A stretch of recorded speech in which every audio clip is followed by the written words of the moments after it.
All right. Well, good morning and welcome back to our Tuesday morning conscious conversations. Amy, how you doing today? Hey, good morning. Good. On the go. Like Yeah. I'm literally looking at my suitcase being like, "Oh, damn, I hope I didn't forget anything." I'm sure I'm good. Well, thank you for modeling the way of our conscious conversations. Like, don't let anything stand in the way of jumping in. That's why we're audio only, is you could be, sitting at the airport, maybe you're going for a walk, whatever. We want this to be part of your Tuesday morning routine as much as possible. So today we're talking about the self-discovery tool, Human Design. I'm so curious how many people are familiar with this. It's newer to me, newer to Amy. We're going to be digging in, but before we do, I'd love to just reflect for a few minutes, Amy, because we've been friends for a very long time and shared many stories and insights around tools in our life that are these self-discovery assessment type tools and how powerful that they've been. And so I thought before we dig into human design as rookies today, let's Mhm. talk a little bit about some of the tools that are our favorites first. Do you want to kick off with some of yours and how they've been powerful, or you want me to start? Well, I'm happy to share, and I think there's one that like you and I both did early on in our careers, which is DISC. Yes. And I love DISC because, well, it's based on Jungian principles. So a lot of like four quadrant assessments are based on Carl Jung principles. So like there's colors and there's PI, and so DISC is a behavioral assessment. And I remember when I took it in my probably early 20s, when I read through it. First of all, I was so offended that it knew my deep, dark secrets, because I'll never forget this line. And I was like, damn it, they're not supposed to tell this. It said, it's so embarrassing. It said, she does not like others she perceives to be better than herself. And I was like, oh man, they got my number, like for sure. And so what I also loved about DISC is like learning that helped me realize that other people are behaving in a way that makes them feel safe, that it had nothing to do with me. Like, oh, they're going to be themselves whether I'm there to witness it or not. Like, why do I take the behavior of other people so personally? So I feel like DISC was a good, own your shit is my like personal mantra. I feel like that was a really good step for me to better understand that. What Mm, about for you? What's yeah. been pivotal for you? So I'll lean into disc for a second, but on a different side. I do remember the deep dark secrets coming to the surface and understanding myself better and being like, yep, that's me. And just really bigger awareness of I need to be conscious in knowing this when I'm in a meeting or with other people or whatever.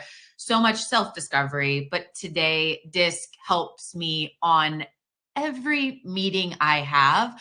I have learned this for so long that I'm like understanding that John or Tom or Sally or Jane, what profile they are, so I can really speak into what they need. I use it naturally as a habit, like conscious habit, Mhm. Mhm. to make sure that I'm like, they need more information.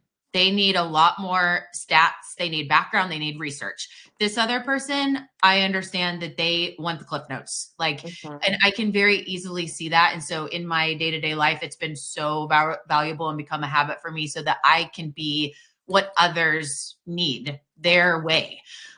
So yeah, that's that on disc. And then just a couple others before we dig into human design that are my favorites. The YOS. So Y.OS, it's the Y operating system. I learned it, let's call it 3 years ago, and feel like I talk about it almost every week. It ties to Simon Sinek's work. If you're familiar with the book, Start with Why. So your why, and then your how, and then your what.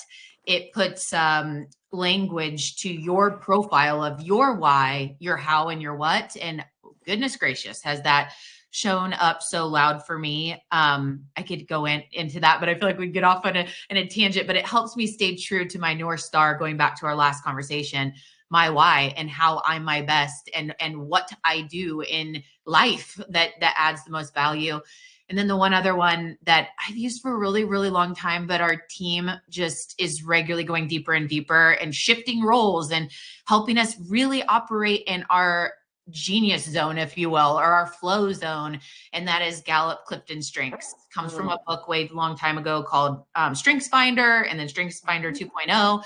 Gallup Clifton Strengths, it is the strengths based way of operating. Lean into your greatest strengths, and it just, yeah, you feel your best, the time flies, and you feel good. Amy, what are the other ones before we dig into human design for you? I've done some other ones that are like competency based assessments that I think are really helpful. Actually, there's a tool that we use in Conscious Habit that is called It's a TTI tool, which is an assessment company out there, and it's called Trimetrics DNA. So what's interesting about that is it gives you your disc, your driving forces, and driving forces is really interesting because it really measures your intrinsic motivators. So, like, for example, you could be a low D. So, like, Ds are the drivers. Nikki and I are both high Ds. Like, drivers, get stuff done, move fast, bullet points. You could be a low D. So, the opposite of that, but have a high commanding motivator. And you have very D-like tendencies, even though it may not register on your behavior. So, I feel like driving forces or your intrinsic motivators are super helpful to know and understand. And then the DNA part is like a measurement of 25 competencies. So that one's been super helpful. I love EQ also. I think just us knowing how well we're able to understand and regulate our emotions and the emotions of other people, like that is, I feel like a must take, must learn for anybody who's just trying to be a conscious human. Mm. Oh, love those. Okay, so we're going to dive into human design. And before we do, I have this saying that I learned from, or belief, or whatever, that I learned from Max Yoder a long time ago when I read his book called, I think it's called Do Better Work. Uh-huh. Share before you're ready. Share before you're ready. Like, you don't have to have it all figured out. You don't have to know it all the things before you're like, hey, I'm just gonna throw this out there and tell you what I know and give it a stab. And so that's what Amy and I are doing today with what is human design and going into human design. We're rookies. We're both learning this, and we had a lot of light bulb moments. Like last Tuesday, we were at dinner and we're like, oh, that's why we flow well, is because for these Hmm. different profiles we talked about with the disc, we're both D's. In human design, we're very different, and kind of understanding that and unpacking it. So we'll spend the rest of our time today going a little deeper on understanding this together. What have we learned so far, and what do we want to keep doing? But Hmm. the summary, Amy, let's talk about what we know human design to be. What is this assessment type, or this self-discovery uniqueness? So human design really is about our energy, right? It's based on energetically our best self, like from it comes from your birth date, your astrology, and your chakra system, and all of these things, quantum physics, all come together. So that's kind of my knowing and understanding, is it's like our energetic self discovery. Is Am I on the mark? Yeah, I see it that way. Yes, I think it is kind of like the blueprint of how we best operate. Yes, based on our birth chart, our like birth date and birth time. Yeah. Okay.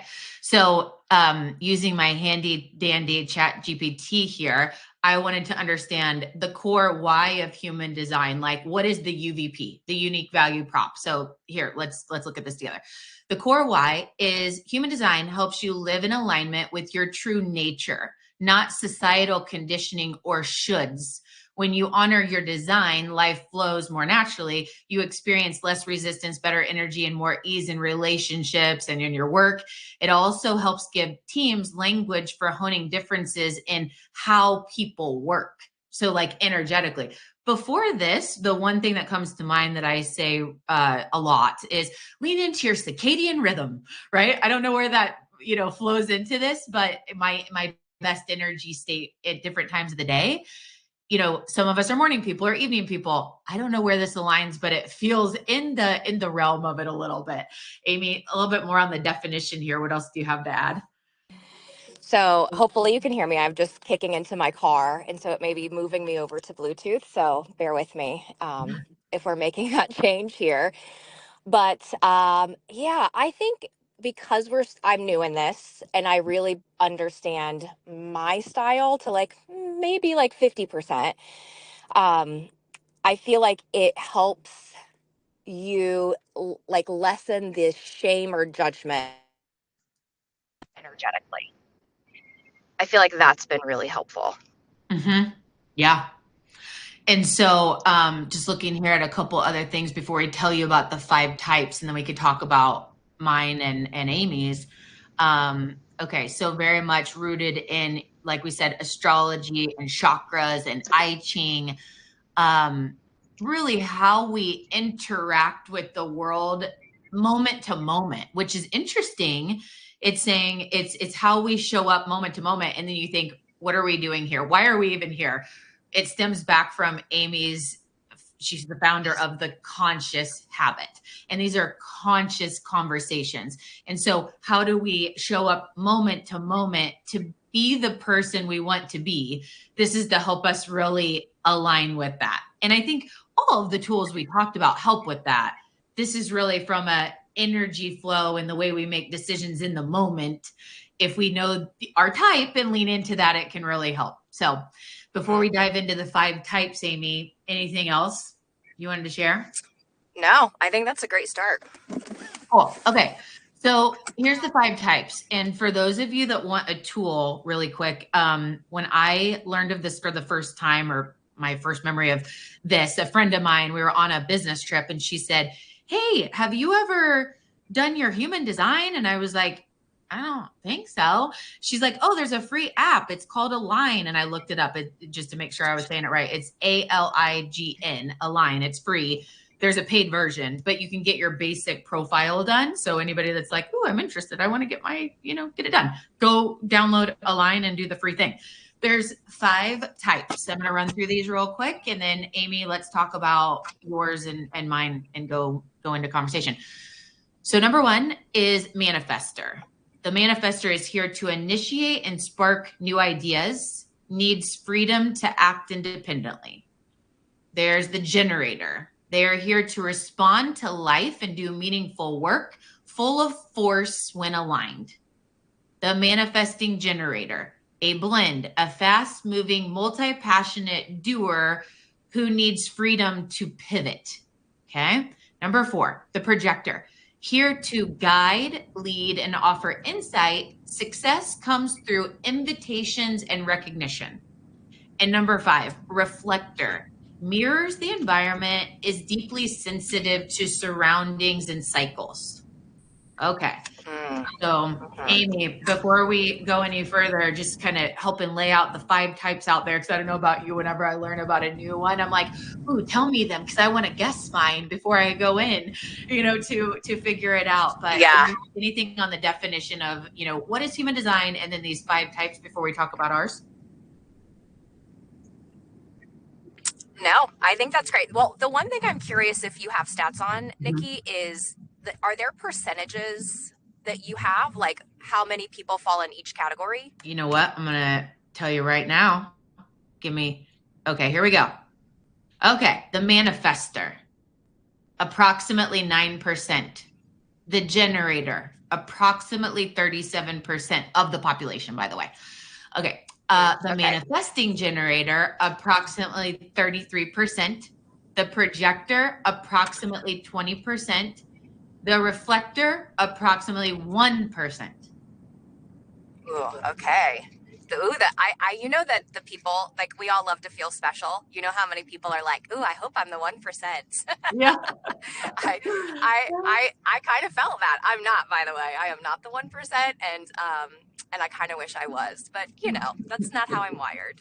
So what's your style, Nikki? Okay, so back to my notes here of jumping into what we've learned so far.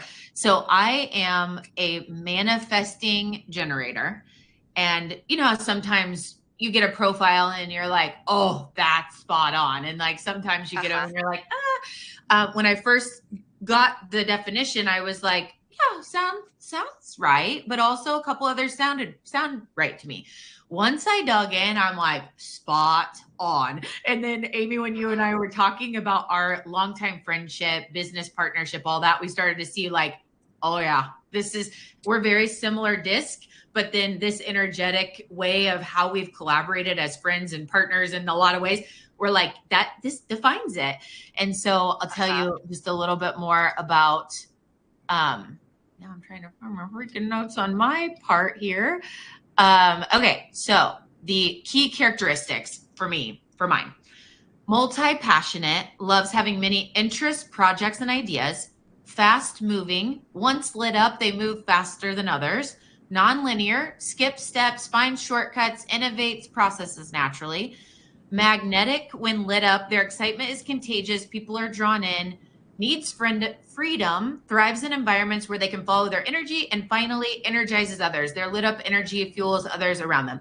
I'm like, after I dug in, like absolutely spot on. And just a quick comment on Amy and I have literally worked in the same company together. We've been friends. We've shared, peer-to-peer owner exchanges. We now are, in this kind of a partnership under PFN and podcasting.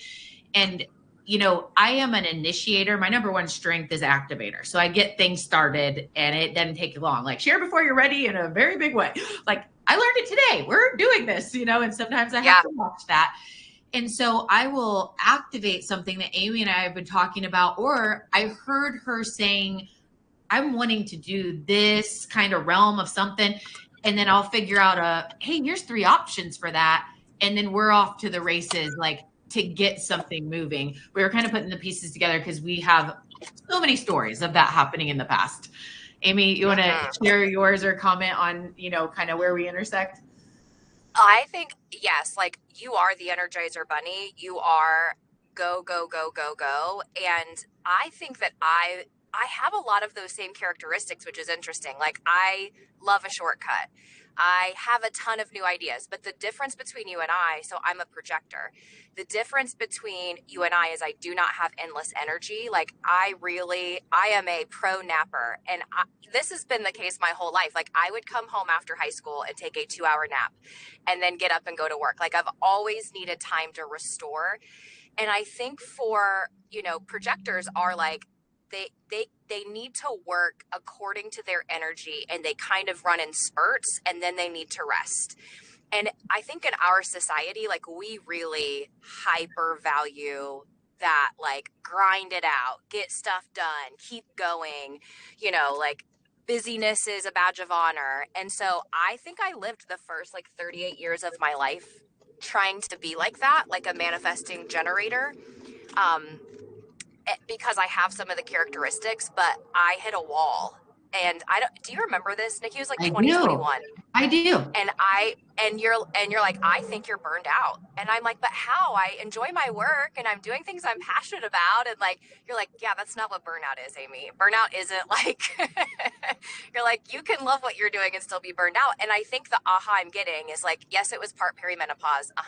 But it was also part like projectors will often, if they're living out of alignment with their own energy and trying to be something they're not, they often hit a wall around the age of 40 where they just cannot do it anymore. And that is exactly my story. And so when I saw this projector piece, I was like, wow, this makes so much sense. So projectors also need the invitation to get going, meaning things pan out better for them if they wait for the invitation.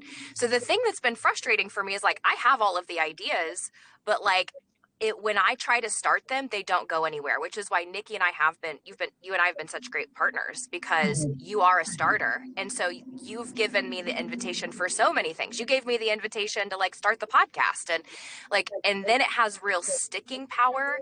And I think instead of feeling shameful or like bad, of like, man, why can't I just not get things going? I have so many ideas. It's literally just a hardwiring. And this is why we need partnerships with people who are different so we can complement one another's strengths and designs.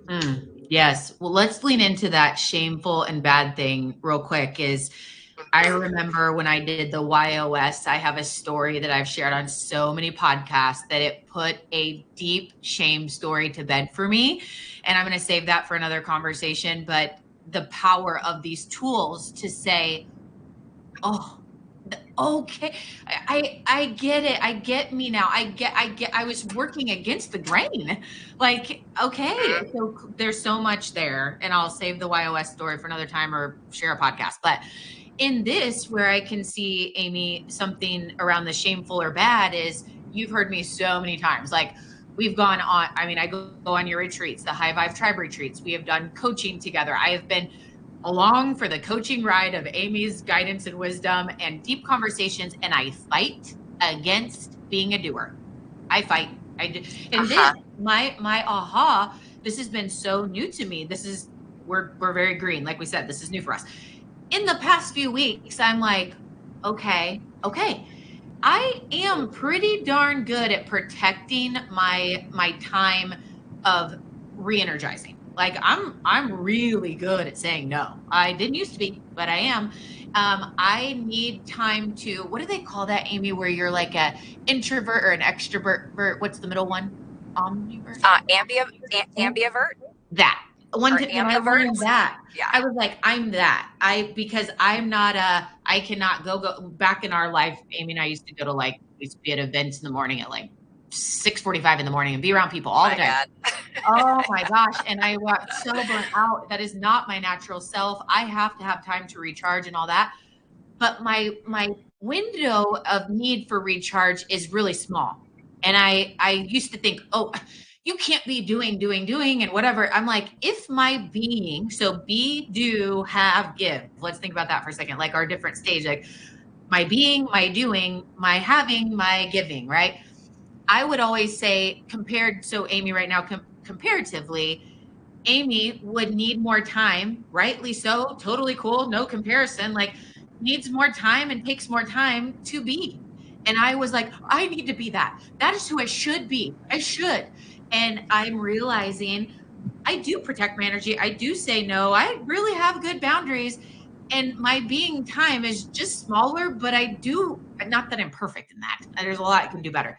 I need less of that. The doing for me, a lot of times, is how my energy of momentum and how I feel really good. It's in that doing, and that's okay. It's like it's giving me the okay to stop shoulding myself on. You should be being more, you know. Yeah.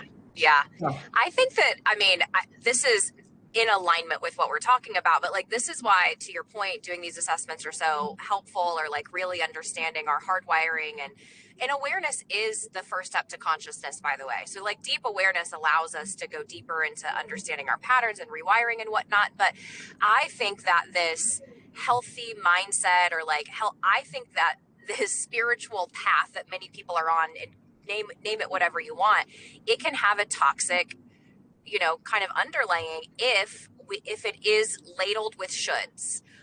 You should sit still for this long every single day, and you should. It's no, this is where, we talked last week about aligning with our authentic self. This is where us really being tapped into us is so important, because there is no one right path.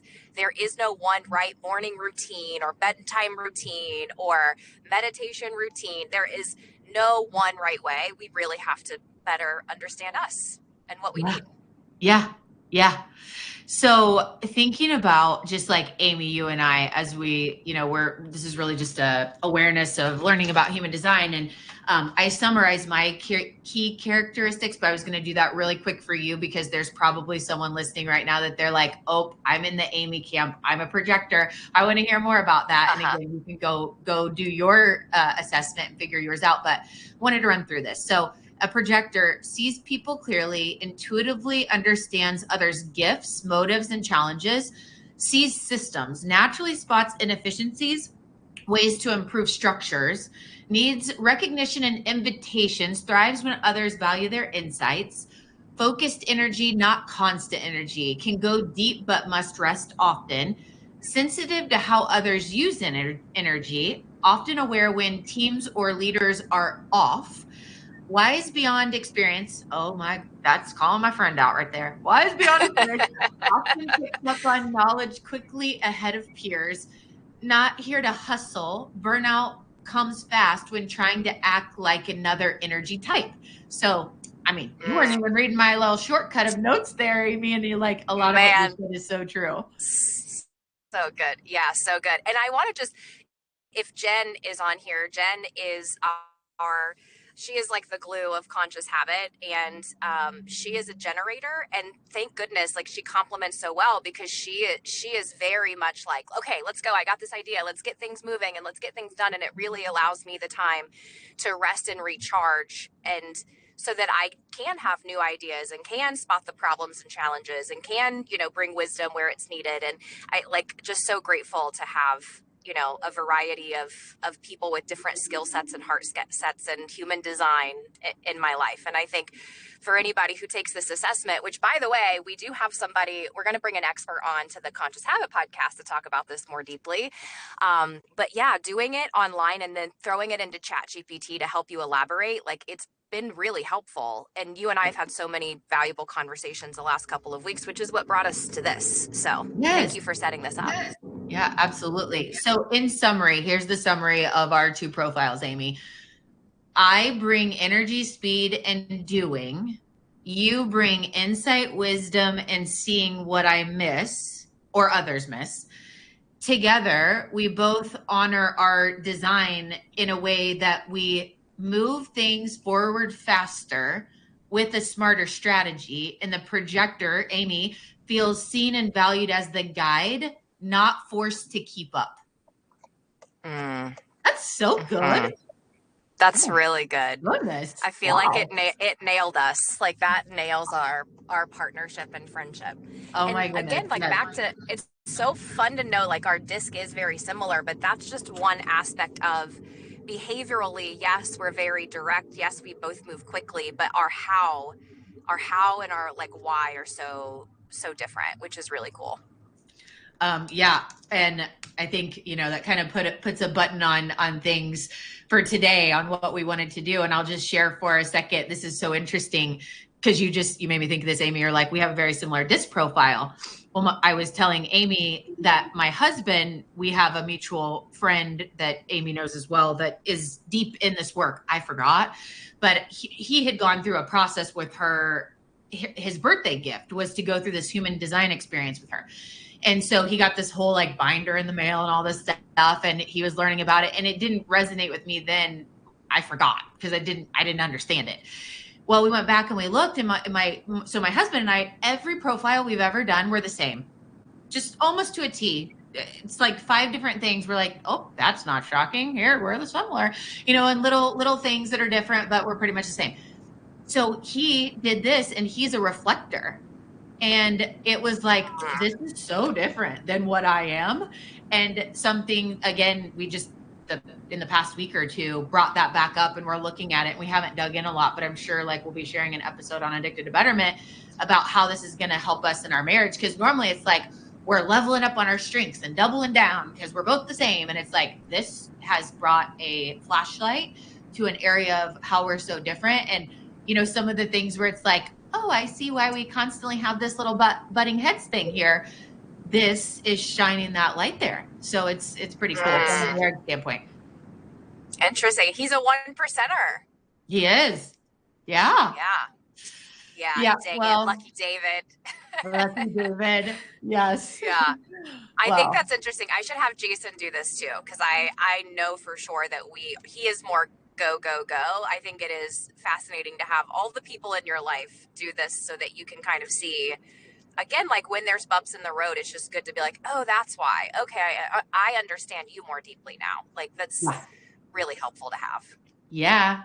Well, in our Conscious Conversations feed, where all week long we can collaborate on these topics or other topics just around staying present in who we want to be and show up in the world and build these conscious habits together.